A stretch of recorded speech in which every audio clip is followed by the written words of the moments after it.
É. Meu Deus do céu.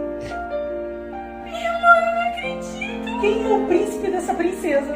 O Leozinho pé sujo. O Leozinho já viu? Não pode ver, O Leozinho né? pode ver. O Leozinho vai chorar, você sabe, né? Mulher de Deus. Eu não acredito, você tá linda. É difícil eu falar isso, mas você tá bonita demais.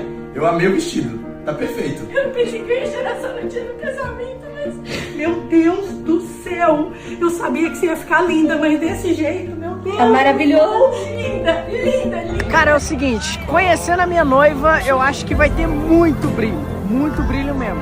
Ela gosta muito de glitter, ela gosta muito de pedras, de joias, coisas brilhantes, e eu acho também que é gigante, porque ela gosta de exagerar em tudo. Então, na minha cabeça é isso.